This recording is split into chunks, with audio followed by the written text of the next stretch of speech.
In the 1200s, Benedictine monks in France cultivated extensive medicinal and culinary gardens to sustain their monasteries. Over centuries of intensive agriculture, those continuous harvests stripped the topsoil of its vitality.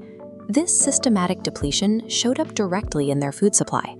Shallow-rooted crops yellowed from nitrogen deficiency, and fruit trees struggled to produce yields because the topsoil was drained of potassium. Yet right next to these failing crops, wild comfrey thrived. It grew massive, dark green leaves in the exact same degraded dirt where the monks' vegetables were dying.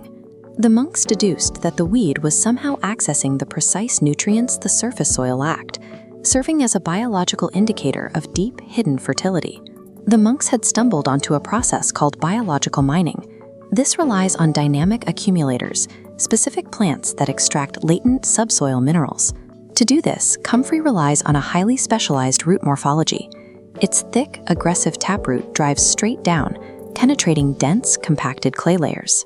This diagram shows the taproot extending 10 feet down, pushing past standard vegetables to access dormant potassium, nitrogen, and phosphorus.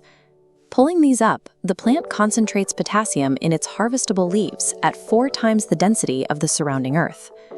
Modern industrial agriculture shifted from this closed-loop extraction to the Haber-Bosch process, synthesizing nitrogen from the air using massive amounts of fossil fuel energy.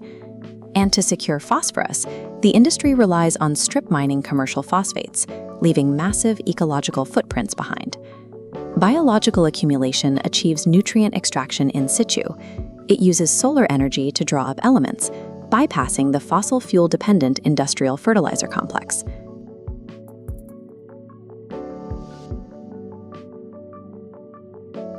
To implement this system today, you need the right biological hardware, specifically the Bocking 14 cultivar of Symphytum officinale.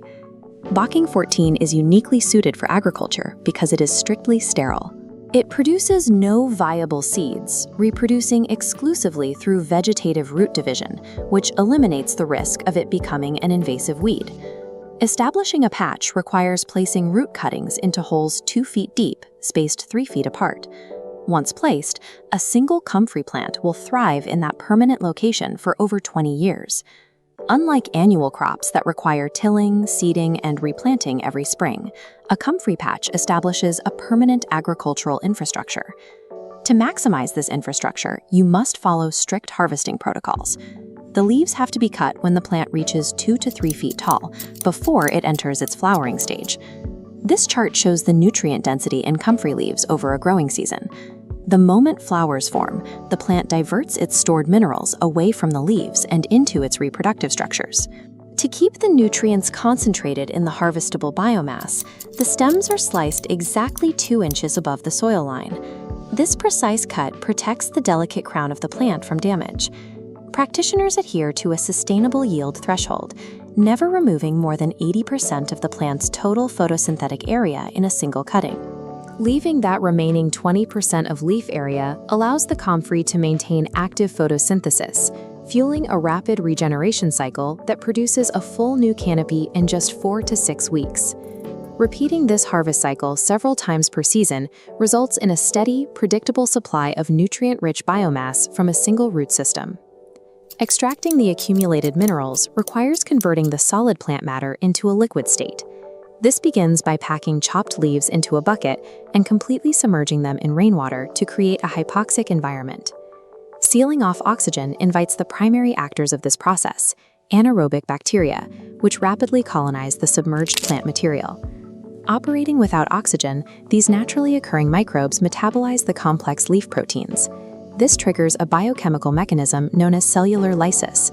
The physical rupturing of plant cell walls forces the release of intracellular nutrients into the surrounding water. Bioavailable potassium, nitrogen, and phosphorus bleed into the solution. Over 2 to 4 weeks, the solid leaves dissolve entirely.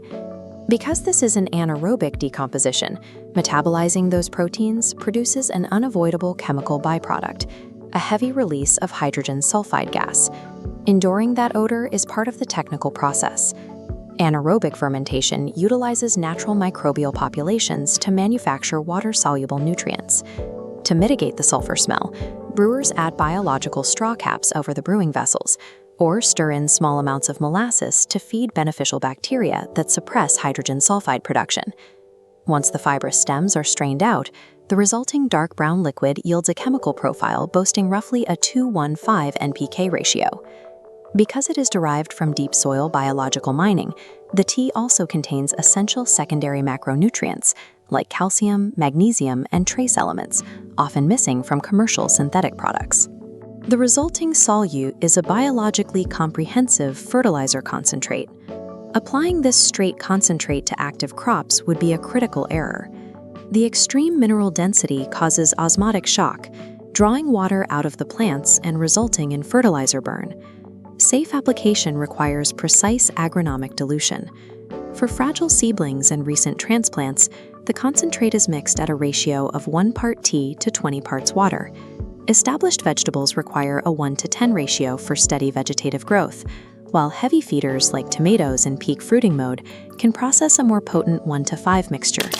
Dilution mathematically scales down the potent extract into a safe format that mimics the nutrient delivery of natural rainfall. The primary delivery mechanism is a direct soil drench. Pouring the diluted liquid around the base of the plant allows the fine root hairs to absorb the suspended minerals immediately. This details an alternative pathway, foliar feeding.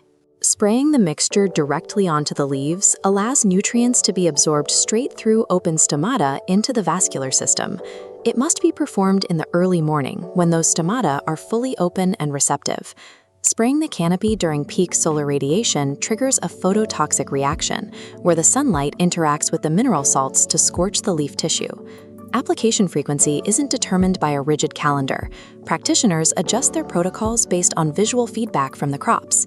This replaces static schedules with observation-based biological agriculture. The efficiency of this system scales rapidly. A single established Comfrey plant yields 15 to 20 pounds of harvestable biomass annually.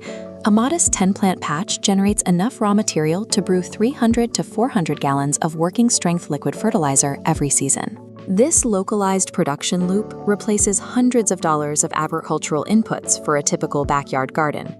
Cultivators can even mix the potassium-rich comfrey with nitrogen-heavy nettle tea or fish emulsion to create custom macronutrient profiles. This localized production shifts the power of nutrient manufacturing back to the individual cultivator. This reaches its highest efficiency through the permaculture principle of stacked functions. Cultivators plant sterile comfrey as a permanent living border around perennial fruit trees. Acting as an in situ composting system, the massive comfrey leaves naturally die back and decay, depositing their deep-mined minerals directly over the feeding roots of the surrounding trees. An initial $6 investment in root cuttings establishes a perennial matrix that regenerates automatically and requires zero off-site inputs. This creates a biologically and economically sound loop where fertility is generated entirely on-site, removing the requirement for external commercial inputs.